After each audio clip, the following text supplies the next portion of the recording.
اللہ تعالیٰ کی کروڑوں برکتیں اور رحمتیں نازل ہوں سیدنا امیر المومنین عمر رضی اللہ تعالیٰ عنہ پر۔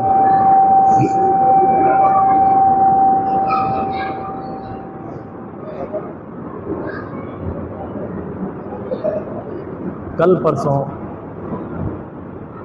ایک دو دن رہ گئے اسلامی نئے سال کے شروع ہونے میں۔ سن 1446 کا آغاز ہو جائے گا۔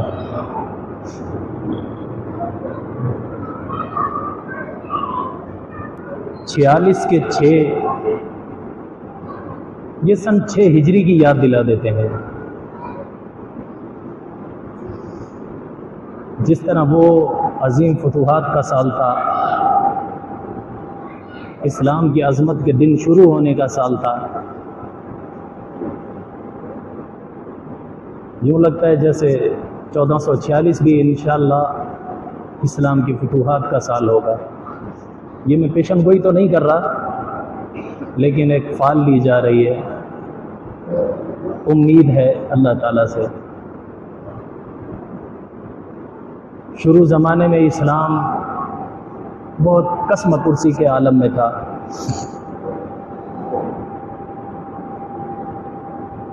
ایسے لگتا تھا کہ اس پودے کو کوئی اکھاڑ کر پھینک دے گا تو اس کی جڑیں پھر جگہ نہیں پکڑ سکیں گی، لیکن سن 6 ہجری شروع ہوا۔ 3 دن کے اندر اندر اللہ تعالیٰ نے مسلمانوں کو 2 عظیم خوشخبریاں، عظیم نعمتیں عطا فرمائی۔ اسلام کی بہت بڑی خوشی 3 دنوں کے اندر اندر نصیب ہوئی۔ پہلی خوشی تو یہ تھی کہ حضور صلی اللہ علیہ وسلم کے سگے چچا، حضور کے رضاعی بھائی حضرت حمزہ رضی اللہ تعالیٰ عنہ نے اسلام قبول کیا۔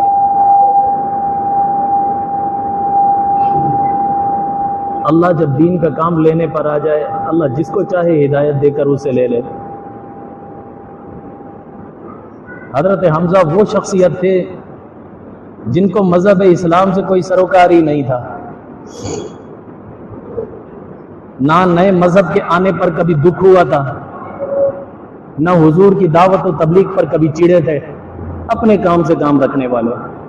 اور کام کیا ہوتا تھا؟ صبح کو نکلتے تھے شکار کرنے کے لیے، شام کو لوٹتے تھے،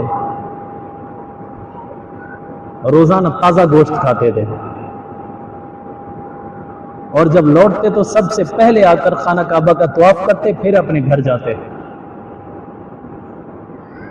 سن 6 ہجری شروع ہوا، حضرت حمزہ اسی طرح شکار پر گئے ہوئے تھے۔ پیچھے حضور صلی اللہ علیہ وسلم نے اسلام کی دعوت کا خانہ کعبہ کے پاس اعلان کیا تو ابو جہل کو غصہ آیا۔ اس نے اور اس کے کارندوں نے، اس کے ٹولے نے حضور صلی اللہ علیہ وسلم کو پکڑ کر بہت مارا، اتنا مارا لہولہان کر دیا، یہاں تک کہ حضور بے ہوش ہو گئے۔ پھر جب ہوش آیا تو حضور صلی اللہ علیہ وسلم خاموشی سے اٹھ کر مسجد حرام سے نکل گئے۔ یہ سارا منظر ایک لڑکی دیکھ رہی تھی۔ جب حضرت حمزہ رضی اللہ تعالیٰ عنہ شام کو جب شکار سے واپس لوٹے تو کوہ صفا پر اس لڑکی نے بلایا، اے ابو عمارہ ادھر آؤ۔ حضرت حمزہ گئے تو کہنے لگی، تمہارے بھتیجے کا کوئی ولی وارث بھی ہے اس دنیا میں یا نہیں؟ حضرت حمزہ کہنے لگے، کیا بات ہوئی ہے؟ کہنے لگے، آج عمر بن ہشام نے جو تیرے بھتیجے کو مارا، مار کر لہولہان کر دیا۔ حضرت حمزہ نے پوچھا، پھر میرے بھتیجے نے کیا کہا؟ کہا وہ تو قسم پرسی کے عالم میں بے بسی میں بس اٹھ کر بے ہوش ہو گیا تھا، ہوش آیا تو اٹھ کر چلا گیا۔ تو حضرت حمزہ کو ایسی غیرت آئی، فوراً مسجد حرام میں آئے، طواف نہیں کیا، آتے ہی لوگوں سے پوچھا، کہاں ہے عمر بن ہشام، یعنی ابو جہل کہاں ہے؟ لوگوں نے بتایا وہ فلاں جگہ سرداروں کے ساتھ بیٹھا ہوا ہے۔ میٹنگ چل رہی ہے. اچھا. حضرت حمزہ گئے جو شکار کے لیے تیر کمان لے کر گئے تھے. جاتے ہی اس مجلس میں کمان اٹھا کے زور سے ابو جہل کے سر پر ماری تو اس کے سر سے خون کا فوارہ پھوٹ گیا, ڈھکن کھل گیا, رنگ کا ڈبہ بہ گیا. ابو جہل کے خاندان کے مخزومی لوگ حضرت حمزہ کی طرف لپ کے مارنے کے لیے, تو ابو جہل نے خود نے منع کر دیا, کہا نہیں نہیں نہیں مت کرو, بات بڑھ جائے گی, قریش کی آپس میں لڑائی ہو جائے گی. میں نے بھی اس کے بھتیجے کو مارا تھا, شاید یہ اسی وجہ جذباتی ہو گیا. تو اس وقت حضرت حمزہ کو کوئی حضور نے دعوت نہیں دی تھی, لیکن حضرت حمزہ نے فرط محبت میں آ کر, حضور صلی اللہ علیہ وسلم کی محبت میں آ کر کھلم کھلا اس وقت قریش کے سامنے اعلان کیا کہ میں مسلمان ہوتا ہوں, آج میں گواہی دیتا ہوں اللہ ایک ہے, محمد اس کا رسول برحق ہے, جو بگاڑنا ہے بگاڑو میرا. سب کو سانپ سونگ گیا, سب پر سناٹا چھا گیا. حضور صلی اللہ علیہ وسلم اس وقت دار ابی ارقم میں تھے. حضور صلی اللہ علیہ وسلم کو جب اطلاع ملی تو مسلمان خوشی سے جھوم اٹھے. یہ بدھ کا دن تھا, سن 6 ہجری کی شروعات تھی. اگلا دن ہوا جمعرات کا دن, جمعے کی رات. حضور صلی اللہ علیہ وسلم نے تہجد پڑھی, پھر اس کے بعد جو سجدے میں سر رکھا ہے مانگنا شروع ہوئے ہیں اللہ سے. کیا مانگ رہے تھے؟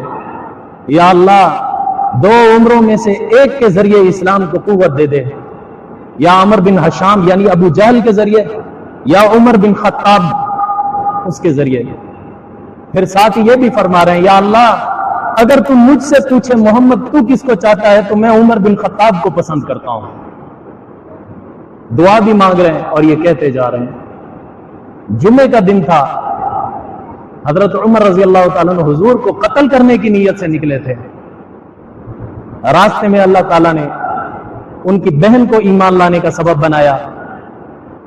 حضور کو قتل کرنے کے لیے نکلے تھے, لیکن حضور کے غلام بن کر حضور کے سامنے حاضر ہو گئے. اس وقت مسلمانوں کی خوشی کی انتہا نہیں تھی. حضور صلی اللہ علیہ وسلم نے جب کھڑے ہو کر حضرت عمر کا استقبال کیا ہے, حضور صلی اللہ علیہ وسلم نے 3 دفعہ اللہ اکبر کا نعرہ لگایا ہے. پہلی دفعہ ہے حضور صلی اللہ علیہ وسلم نے نعرہ لگایا اللہ اکبر کا, حضرت عمر کے اسلام لانے کا. ابھی حضرت عمر بیٹھے ہی تھے دار ارقم میں,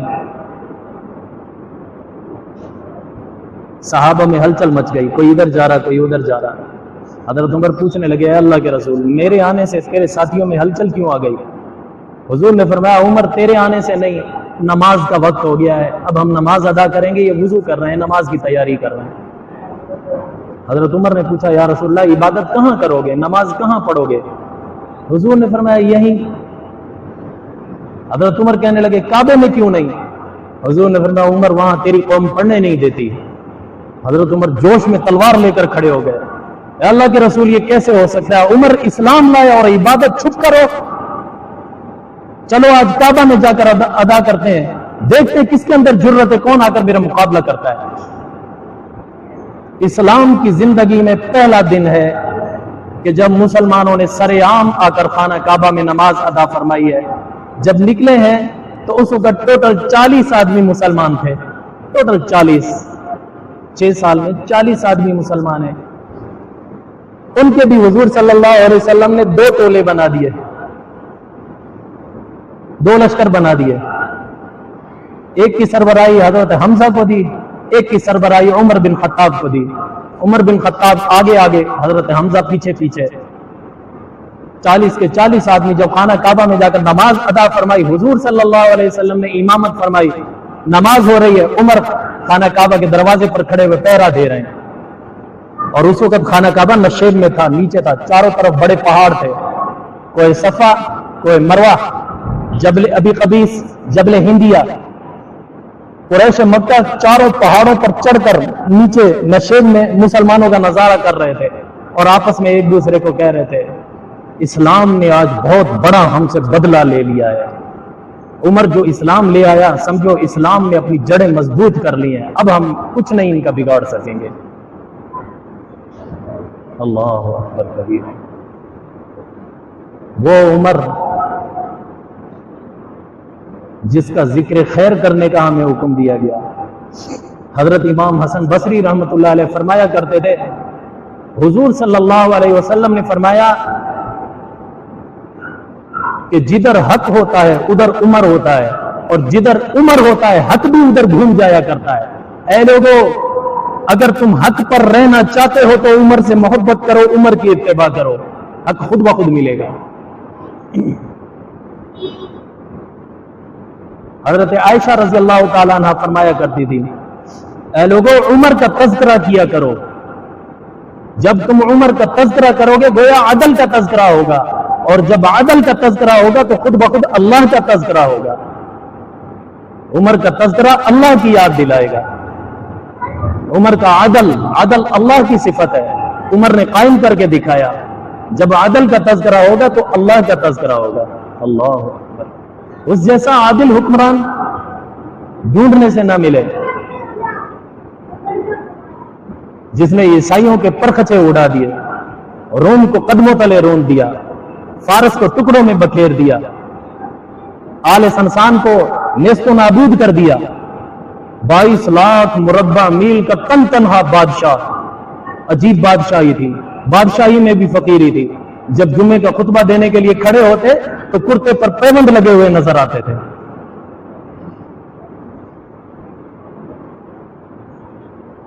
اور سادگی ایسی، روم کا سفیر آیا ملاقات کے لیے، مدینہ منورہ میں آ کر پوچھا عمر کہاں ہے، تمہارا بادشاہ کہاں ہے؟ لوگوں نے کہا وہ تو بیت المال کے اونٹ چرانے کے لیے گیا ہوا ہے۔ کہتے بادشاہ اونٹ چرانے گیا ہے؟ کہا ہاں۔ کہا کہاں ملے گا؟ وہ فلاں علاقے کی طرف گیا ہے۔ یہ سفیر ڈھونڈتے ڈھونڈتے جب پہنچا، اونٹ جنگل میں چر رہے ہیں، خود کیکر کے درخت کے نیچے مٹی کا ڈھیر بنا کر اس کے اوپر سر رکھ کے خود میٹھی نیند سو رہے ہیں۔ تو وہ سفیر وہاں کھڑا ہو کر کہنے لگا، یہ عدل ہے اس کا، جس نے اس کو اتنا بے فکر ہو کر سلایا ہوا ہے۔ اور حقیقت ہے، ہمارا چھوٹے سے چھوٹا حکمران گھر سے اکیلے نہیں نکلتا، آگے بھی پولیس کی گاڑی، پیچھے بھی پولیس کی گاڑی، کبھی کوئی دشمن ہمیں نقصان نہ دے دے۔ کیوں؟ اس چھوٹے سے چھوٹے حکمران کو بھی پتا ہے میں نے عوام پر اتنے ظلم ڈھائے ہوئے ہیں، مجھے یہ برداشت نہیں کریں گے۔ اور ادھر 22 لاکھ مربع میل تہائی دنیا کا تن تنہا بادشاہ، وہ اتنا بے فکر ہو کر سو رہا، دنیا کو مافیا کی خبر ہی نہیں۔ یہ عدل ہے، عدل۔ اللہ اکبر کبیر۔ اپنی رعایا کی خبر گیری کرتے تھے، کہتے ہیں اگر دریائے فرات کے کنارے پر ایک کتا بھی اگر پیاسا مر جائے، کل عمر سے قیامت کے دن پوچھ ہوگی کہ وہ کتا بھی پیاسا کیوں مرا، حالانکہ ساتھ دریا بہ رہا ہے، دریائے فرات کے کنارے۔ عمر تو کہہ سکتا ہے نا یا اللہ دریا کے کنارے گھوم رہا تھا، وہاں سے پی لیتا۔ اس کتے پر بھی اتنا ڈر رہے ہیں اگر وہ پیاسا مر گیا مجھے حساب دینا پڑے گا۔ راتوں کو اٹھ اٹھ کر رعایا کی خبر گیری کرنا۔ ایک مرتبہ بازار گئے، وہاں ایک لڑکی کھڑی ہوئی، اس نے پہچان لیا حضرت عمر رضی اللہ تعالیٰ عنہ کو، بلانے لگے امیر المومنین ادھر آؤ۔ حضرت امیر المومنین چلے گئے، کہا میرے چھوٹے چھوٹے بچے ہیں، مجھے خطرہ ہے کہیں بھوک پیاس سے وہ مر نہ جائیں، میرے پاس کچھ نہیں ہے، میرا شوہر آپ نے اس کو جہاد میں بھیجا تھا، وہ شہید ہو گیا۔ حضرت عمر رضی اللہ تعالیٰ عنہ کے جھٹکا سا لگا، کہا تو کس کی بیٹی ہے؟ یعنی میں خفاف بن ایما کی بیٹی ہوں۔ حضرت عمر کہنے لگے بیٹی میرے ساتھ آ۔ فوراً اپنے گھر لے کر گیا، گھر میں ایک تندرست اونٹ بندھا ہوا تھا، وہ کھولا، بیت المال لے گئے، اس کے اوپر 2 بوریاں غلے کی لادی اور ساتھ بہت سارے کپڑے دیے، اور آ کر اونٹ کی لگام اس بچی کے ہاتھ میں پکڑا کر کہنے لگے بیٹی یہ لے جا، جب تک روم کا نیا مال غنیمت آئے گا تب تک مجھے یقین ہے تیرے گھر کا گزر بسر اس پر ہوتا رہے گا۔ وہ لڑکی لے گئی، صحابہ کہنے لگے امیر المومنین اتنا سارا ایک ہی لڑکی کو دے دیا؟ کہا تمہیں نہیں پتا یہ کون ہے؟ یہ خفاف بن ایما کی بیٹی ہے۔ پھر حضرت عمر رضی اللہ عنہ اس کے باپ کی عظمت بیان کرنے لگے، کہنے لگے صلح حدیبیہ میں اس کا باپ شامل تھا۔ صلح حدیبیہ کے وہ صحابہ ہیں جن کے لیے اللہ نے قرآن میں اعلان کیا ہے لقد رضی اللہ عن المؤمنین اذ یبایعونک تحت الشجرہ، جنہوں نے نبی کے ہاتھ میں ہاتھ دے کر درخت کے نیچے بیعت کی تھی، اللہ ان سب سے راضی ہو چکا ہے۔ اس کا باپ صلح حدیبیہ کے ساتھیوں میں سے ہے۔ پھر صلح حدیبیہ کے بعد 4 سال کے بعد جب صلح حدیبیہ کا معاہدہ ختم ہوا ہے، ٹوٹا ہے، تو حضور صلی اللہ علیہ وسلم عمرۃ القضاء ادا کرنے کے لیے گئے ہیں، عمرہ ادا کرنے کے لیے جا رہے تھے، صلح حدیبیہ والا قضاء عمرہ۔ تو جب مقام ابوا پر پہنچے جہاں حضور صلی اللہ علیہ وسلم کی اماں جان کی قبر ہے، تو وہاں اس صحابی کو پتہ چلا کہ حضور عمرہ ادا کرنے کے لیے جا رہے ہیں۔ تو اس نے حضور صلی اللہ علیہ وسلم کی جو مہمان نوازی کی، حضرت عمر بتلاتے ہیں وہ یہ تھا، ہم ساتھ تھے حضور کے، ہم نے دیکھا خفاف بن ایما 2 اونٹ غلے سے لدے ہوئے وہ لے کر آیا، اور ساتھ 100 بکریاں لے کر آیا، اور 10 مشکیزیں دودھ کے بھرے ہوئے، تازہ دودھ کے بھرے ہوئے وہ لے کر آیا، اور لا کر حضور کو کہنے لگا یا رسول اللہ میری طرف سے ہدیہ قبول کر لیجئے۔ حضور صلی اللہ علیہ وسلم نے اس کا ہدیہ بھی قبول کیا اور اس کا شکریہ بھی ادا کیا۔ پھر جب عمرہ قضا کر کے حضور صلی اللہ علیہ وسلم واپس لوٹے، حضرت خفاف بن ایما اور اس کے بیٹے کو ایک جنگ کے لیے روانہ کیا۔ وہاں دشمن محاصرہ قلعہ بند ہو کر بیٹھ گیا، کئی مہینے تک یہ محاصرہ کر کے بیٹھے رہے۔ اللہ نے مسلمانوں کو تو فتح دی، لیکن اس میں باپ اور بیٹا دونوں شہید ہو گئے۔ پھر حضرت عمر نے فرمایا اس کا داماد بچا تھا جو اس فیملی کو سب کو ان کی پرورش کرتا تھا، اس داماد کو بھی میں نے جہاد کے لیے بھیجا، وہ بھی شہید ہو گیا۔ اب ان کا پرسانے کا حال کون ہوگا اگر عمر نے بھی ان کی پرسانے عالی نہ کی تو؟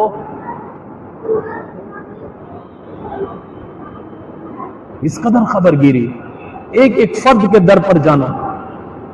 جو مجاہدین شہید ہو جاتے صبح صبح حضرت عمر ان کے در پر جاتے، ان کی بیواؤں کو پوچھتے بیٹی کوئی کام ہو تو بتاؤ، کوئی سودا لا کر دینا ہو بتاؤ، پانی بھرنا ہو تو بتاؤ، میں کر کے دوں گا۔ کون اتنی خبرگیری کرتا ہے؟ ایک مرتبہ رات کے وقت عشاء کی نماز ہو چکی، حضرت عمر رضی اللہ تعالیٰ اپنے گھر گئے، ابھی گھر کا دروازہ بند کیا ہی ہے، اتنے میں ایک نوجوان آیا آ کر دروازہ کھٹکھٹایا۔ حضرت عمر نکلے، ہاتھ میں کوڑا تھا، پوچھا ہاں بھائی کون ہو؟ کہنے لگا امیر المومنین فلاں آدمی نے میرا حق غصب کیا ہوا ہے، اس سے مجھے میرا حق دلا دو۔ تو حضرت عمر نے کوڑا مارا کمر پر، کہ جب میں عدالت میں بیٹھا ہوتا ہوں اس وقت کیوں نہیں آتے؟ اب میں اپنے کام میں مصروف ہو گیا اور رات کے وقت اب میں تمہارے کون سے فیصلے کروں؟ کمر پر کوڑا مارا، نوجوان چلا گیا۔ حضرت عمر دوبارہ اپنے گھر گئے تو بے چینی، چین نہیں ملا، اور رو رہے ہیں کہ اللہ نے اگر قیامت کے دن مجھ سے پوچھ لیا عمر میرے مخلوق تجھ سے فیصلہ کرانے آئے اور تو ان کو مار کر بھگا دے، میں کیا جواب دوں گا؟ اسی وقت نکلے، کوڑا لے کر نکلے، اس نوجوان کے گھر گئے، دروازہ کھٹکھٹایا، جیسے وہ نکلا اس کے ہاتھ میں کوڑا دے رہے ہیں، کہہ رہے یہ لے میری کمر پہ مار۔ وہ کہے امیر المومنین میں کیوں ماروں؟ کیوں میں نے بھی تو تجھے مارا تھا، میں نے بھی تجھے مارا تھا، تو مجھے مار۔ وہ کہ امیر المومنین میں نے معاف کر دیا۔ کہا نہیں معاف کیا، مجھے پتہ ہے اس کا قیامت کے دن میں نے حساب دینا ہے، تو مجھے مار لے، ادلا بدلا ہو جائے گا۔ اتنا بڑا حکمران اور اتنا نیچے، اتنی تواضع۔ ہمارے حکمرانوں کی چلتی ہوئی گاڑی سے کوئی ایسے گھسٹ کر بھی چلا جائے، 10 سال کے لیے جیل گیا، پھر اس کے نکلنے کا کوئی نام و نشان نہیں۔ مہینے میں 1 دفعہ گوشت کھاتے تھے حضرت عمر رضی اللہ تعالیٰ عنہ، 1 دفعہ مہینے میں 1 دفعہ گوشت کھاتے ہیں۔ ایک مرتبہ مچھلی کھانے کو دل کیا، تو ایک بندہ جا رہا تھا بازار کی طرف، اس کو کہا یار میں پیسے دے دیتا ہوں، مچھلی تو لا دو۔ وہ بڑا خوش ہوا، امیر المومنین نے مجھے کام بولا ہے، اپنے کام چھوڑ کر وہ تو خوشی کے مارا پیسے لیا، دوڑتا ہوا گیا، دوڑاتا ہوا اونٹنی کو گیا، آنن فانن مچھلی خریدی، پل بھر میں واپس آ گیا، دروازہ کھٹکھٹایا، مچھلی حاضر ہے۔ حضرت عمر رضی اللہ تعالیٰ نے اس کی اونٹنی کو دیکھا، اونٹنی کے پسینے نکل رہے ہیں اور سانس پھولا ہوا ہے۔ حضرت عمر نے پوچھا کہ اتنی جلدی تو آ بھی گیا؟ امیر المومنین میں نے برق رفتاری سے میں نے اپنی اونٹنی دوڑائی، لے کر آ گیا۔ حضرت امیر المومنین اونٹنی کی گردن پر ہاتھ بھی پھیر رہے تھے اور کہہ رہے تھے اس مخلوق کو میری مچھلی کی خاطر تکلیف آئی۔ اس نوجوان کو کہنے لگے تو گواہ رہنا، میں قسم کھا کر کہتا ہوں آج کے بعد میں مچھلی نہیں کھاؤں گا، میری وجہ سے اس مخلوق کو تکلیف آئی۔ مہینے میں ایک دفعہ گوشت کھانے والا ایک جانور کی تکلیف دیکھ کر قسم کھا بیٹھا میں نے کھانی نہیں ہے۔ ایسا گناہ کہاں سے ڈھونڈ کر لانا، کہاں سے عدالت انصاف والا؟ ایک مچھلی کھانے پر کہ مخلوق کو تکلیف آئی ہے میں نہیں کھاؤں گا، اور وہ 22 لاکھ مربع میل کا دنیا کا عظیم فاتح وہ مچھلی نہیں کھا رہا، قسم کھا بیٹھتا ہے مخلوق کو تکلیف آ رہی میں نہیں کھاتا، اور یہاں دہی کے پاٹڑے کے لیے جہاز اڑایا جا رہا ہے۔ کہاں سے لائیں ایسا عدل و انصاف؟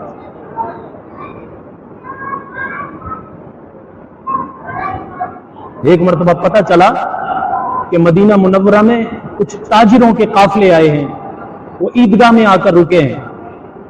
لازم بات ہے جب تاجر ہوں تو ان کے پاس مال پانی تو ہوگا، تو امیر المومنین نے خطرہ محسوس کیا کہیں رات کے وقت ان پر ڈاکو آ کر حملہ نہ کر دیں۔ حضرت عبد الرحمن بن عوف کو ساتھ لیا، کہنے لگے آج نیکی کماتے ہیں۔ کیا نیکی کمانی ہے؟ وہ تاجروں کا قافلہ آ کر رکا، ساری رات ان کا پہرا دیں گے۔ امیر المومنین چوکیدار بن کر کھڑا ہوا، ساری رات وہاں کھڑے ہو کر پہرا دیا ہے ان کا۔ اور اس رات میں ایک عجیب واقعہ ہوا، جہاں تاجر رکے ہوئے تھے ان کے خیمے میں سے ایک خیمے میں سے بچے کے رونے کی آواز آئی۔ حضرت عمر رضی اللہ تعالیٰ عنہ گئے، جا کر آواز دی خیمے میں کون ہے؟ بچے کی ماں تھی، اس نے کہا میں، کہا یہ بچہ رو کیوں رہا ہے، اس کو چپ کراؤ۔ اس نے کہا ٹھیک ہے، اس کو پتہ نہیں کہ پوچھنے والا کون ہے۔ بچہ چپ ہو گیا، تھوڑی دیر کے بعد پھر رونے کی آواز ہے، پھر حضرت عمر پہنچ گئے، یہ بچہ رو کیوں رہا ہے، اس کو چپ کراؤ۔ اس نے چپ کرا لیا، پھر تھوڑی دیر کے بعد پھر رونے کی آواز آئی، پھر حضرت عمر آپ پہنچے، میں کہہ رہا ہوں یہ بچہ بار بار روتا کیوں ہے، اس کو تکلیف کیا ہے؟ وہ کہنے لگے جا بھائی جا، تو اپنا کام کر، میں جانوں میرا کام جانے۔ حضرت عمر رضی اللہ عنہ فرمانے لگے نہیں مجھے بتاؤ اس بچے کو تکلیف کیا ہے، کسی طبیب کی ضرورت ہے، ڈاکٹر کی ضرورت ہے تو ابھی انتظام کریں۔ وہ کہنے لگی نہیں کوئی تکلیف نہیں ہے، میں اس بچے کو دودھ چھڑانے کا عادی بنا رہی ہوں۔ کہا کیوں؟ کہا کہ عمر نے قانون جاری کیا ہے جب تک بچہ دودھ پی رہا ہے بیت المال سے اس کو وظیفہ نہیں ملے گا، جب بچے کی عمر اتنی ہو جائے گی دودھ چھوڑنے کی پھر اس کا وظیفہ بیت المال سے جاری ہو جائے گا۔ حضرت عمر رضی اللہ عنہ نے پوچھا اس بچے کی عمر کتنی ہے؟ کہا ابھی 11 مہینے کا ہے۔ کہا بیٹی اس کو دودھ پلاتی رہے، تمہارا وظیفہ سمجھو کل سے شروع ہو گیا۔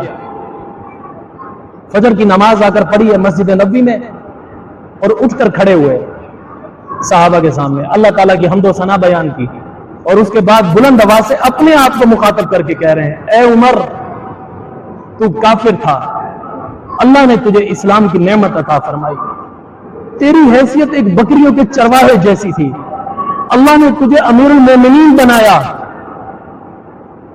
تو کتنی اولادوں کو مارنے کا سبب بنا ہے ان کا وظیفہ روک کر۔ پھر صحابہ اکرام سے کہنے لگے دودھ پیتے بچوں کا وظیفہ کتنا ہونا چاہیے مجھے رائے دو۔ حضرت علی المرتضیٰ رضی اللہ تعالیٰ عنہ فرمانے لگے بچہ جب تک بالغ نہیں ہو جاتا سب کا وظیفہ ایک برابر ہے، 10 درہم ہر مہینے ہر بچے کو وظیفہ پہنچا کرتا تھا۔ آج اسلامی ممالک میں عمر کے اس نقش قدم پر کوئی نہیں چلتا، ناروے میں چلے جاؤ آج تک یہ قانون چل رہا ہے، حضرت عمر کا ایجاد کیا ہوا قانون، غیر مسلموں نے تو اپنا لیا، مسلمان نہیں اپنا سکتے۔ وہاں جو بچہ پیدا ہوتا ہے اس کا وظیفہ شروع ہو جاتا ہے جب تک وہ بالغ نہیں ہو جاتا، جب بالغ ہو جائے پھر اس کی تعلیم کا خرچ حکومت اٹھاتی ہے۔ ہمارے یہاں ہر بچہ اس ملک کی قرضے کے اندر ڈوبا ہوا ہے، سود کی نہ جانے کتنی کتنی قسطیں اس پر چڑھی ہوئی ہیں۔ یہ کہنا تو آسان ہے اللہ ہمیں عمر جیسا عادل حکمران عطا کر، رعایا بھی تو ان جیسی بنے نا جو تھوڑے پر قناعت کرنے والی ہے، پھر بادشاہ بھی ایسے ملیں گے جو تواضع اختیار کرنے والے ہوں۔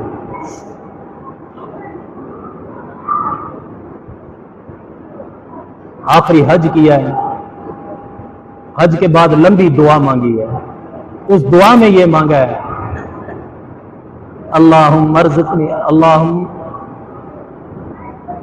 مرزقنی شہادتا فی سبیلک وجعل موتی فی البلد حبیبک،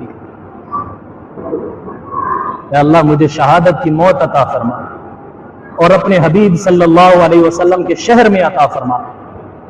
تو کچھ صحابہ نے یہ دعا سنی تو ہنسنے لگے، نبی کا شہر تو امن کا گہوارہ ہے، شہادت تو جہاد میں ملتی ہے، یہاں کہاں ملے گی؟ حضرت عائشہ رضی اللہ تعالیٰ عنہ فرمانے لگی نہیں، یہ دعا قبول ہو گئی ہے، اب ہم جائیں گے، جاتے ہی اس دعا کا رزلٹ نکلے گا۔ وہی ہوا، اور یہ آخری حج حضرت عمر نے ایسا کیا، جتنی امہات المومنین موجود تھی، حضور صلی اللہ علیہ وسلم کی گھر والیاں، ان سب کو حج کرایا تھا، ان سب کو حج کرایا ہے۔ واپس آئے 27 ذی الحجہ فجر کی نماز میں ابو لولو مجوسی فیروز نے خنجر مارا، 3 دن تک زخمی تھے، یکم محرم الحرام کو شہید ہوئے۔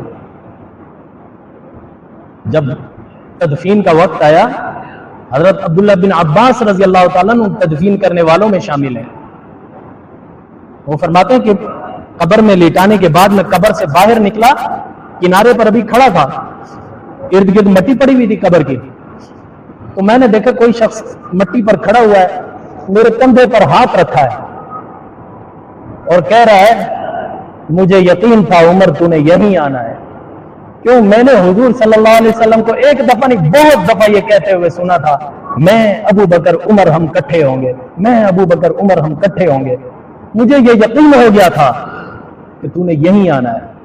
حضرت عبداللہ بن عباس کہتے ہیں جب میں نے مڑ کے دیکھا تو وہ حضرت علی المرتضیٰ رضی اللہ تعالیٰ عنہ تھے، وہ روتے بھی جا رہے تھے اور یہ کہتے جا رہے تھے۔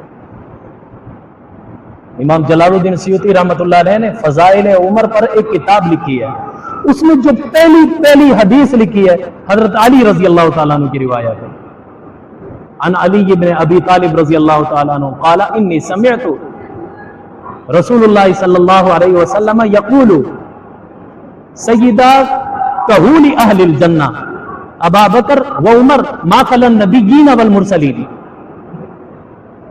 حضرت علی رضی اللہ تعالیٰ عنہ فرماتے ہیں میں نے ایک دفعہ نہیں بہت دفعہ حضور صلی اللہ علیہ وسلم سے یہ لفظ سنا کہ حضور فرمایا کرتے تھے کہ جنت کے بڑی عمر کے لوگوں کے سردار ابو بکر اور عمر ہوں گے سوائے انبیاء اور رسولوں کے، انبیاء اور رسولوں کے سردار نہیں ہوں گے، باقی تمام جنتیوں کے بڑی عمر کے لوگوں کے سردار ابو بکر اور عمر ہوں گے۔ اللہ نے نسبت بھی دی تو کیسی دی؟ کچھ لوگ انگلیاں اٹھاتے ہیں، عمر پر تبرہ کرتے ہیں، عمر کو برا بھلا کہتے ہیں۔ کیا عمر اہل بیت کے خاندان میں سے نہیں ہے؟ ایک بات بتلاؤ، عمر کی بیٹی حضور کی بیوی ہے، عمر حضور کے کیا ہوئے؟ سسر باپ ہوتا ہے یا نہیں؟